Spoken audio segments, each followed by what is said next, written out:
Tapi lo kakalasainya dia manyang para ko ah. Hah? Kok kadiupahan? Taupasan parit ini lah kamu jual. Olah, lo nang karapit itu long baden tu sebelah. Nanana gilo malala ka malalalo apolo ng pananggadang tu nak tahu ni gadang nak ketek tentu balanjo malala. Hah? Diupah lo ko orang kini ko. Taupasan parit ni gila kamu jual ko biaja lah dan siang-siang dan san-san suwe taruh ko. Alah bara bulan ko gilo malateh gilo ka manyangi para sanigda. Jo sudah-sudah tu. Ande lah dari tadi lah. Ya Allah, bibi Allah. Baca ko. Pakama lah pajana ketek tu ha. Onda, palilita, datang yang munyi-munyi, tercengar, lah, necip nak masak-masak, palilita, onda. Onde, lah di tadi leh, dan bayilah minum steak dulu ah.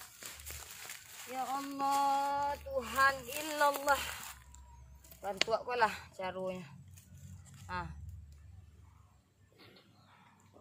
Lah hari letang hari anak-anak entah kamalo laki gilo mangangkang je lo turun. Nicap, nicap, anak lita nicap. Baik lapan nicap, cacang lah munyi, cacang lah nicap. Nicap. Oh juduo diang lai mai ruak mama kak. Nicap, apa boleh pasal? Apa riang? Lita. Lita jangan pandai lo mengicek lita sak tadi yang malala dari pagi subuh rayo subuh pagi buto lah pai malalang kini takana diang nang kalita ka makan nang capek-capek macam nukiang tu soraan dia nyomi ya corong saji tu diang ah. Kita balik dah masak sama sambar. Mana ka masak sambar din diang laya yang mage pite kaden. Masak sambar cek dia tu abis lah diang rumput ta. Ah makan dia rumput tu nak taluk Nasi ya? Jangan makan nasi ke le. Nampak dia tu ajawi makan rumput hidup je le. Wapai palak malalang tadi pagi-pagi buto lah pi malalang. Kuala bantu abah kau lahak buka kaki yang kuah kada-kada. Ah? Apa yang sok-soraan litak-litak. Mencari malu dan sentu diang tu. Papo kena juang menteri koko baala ko majana ketek ko. Masak capek lecek litak pari ah. Kalau nak masak, uang minta piti kaya hang tua. Minta piti pembeli sambal, pembeli bare yo. Ijan ada dua menyo di rumah tu mengkang-kang sen.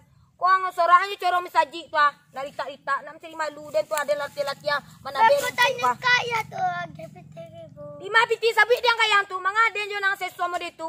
Talita bah paru dedek nicip je kecik ang. Kalau minum nicip. Awal ko nicip. Nak para lu ang soraan di tengah jalan tu doh, lita tu dia cek nak malu dia di tangga tu bantu nak masak dan. Bade nak masak dia. Ayang tu nak do bagi piti kan den doh. Dah beli sambal lah. Beli sambal tu nak je piti dia tu. Ang laku cek ang di daun. Kau beli sambal cek ang laku. Kalau laku di daun kau beli sambal dia. Nak piti daun. Dah do piti daun doh. Siapa yang kaya hantu? Jangan jasok je ibu ko. Indak taluk dan duit model ko le doh ha.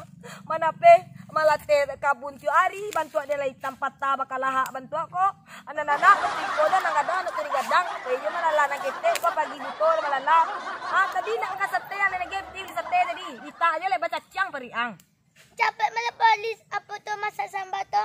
Capek ali sambal piti mana piti? Wah minta kaya tu. Taluk Piti ni tu ada nah. Piti ni cik mana piti den. Macam aku menjadi amosan tali dan menjadi budak orang dan diang kuah. Atau lo minta kaya untuk piti tu. Li terang adiam tu. Tak jual berapa tu? Apa dijual? Apa? Dijual apa? Baca dari masih ada apa itu pencarian dan diang ha. Akan tak dua apa itu di diang tak dua masa piti. Li terang adiam teling uang tu. Jual apa tu minta piti balik. Dah. Tolong laki ni. Tolong kicik kaya tu ya ke rumah ya. Minta piti pembali bare sambai ko linda na masak den. Baranti perai ko makan. Capek lah pulang oleh ya. Tidak tolong ada duit pada aku tu.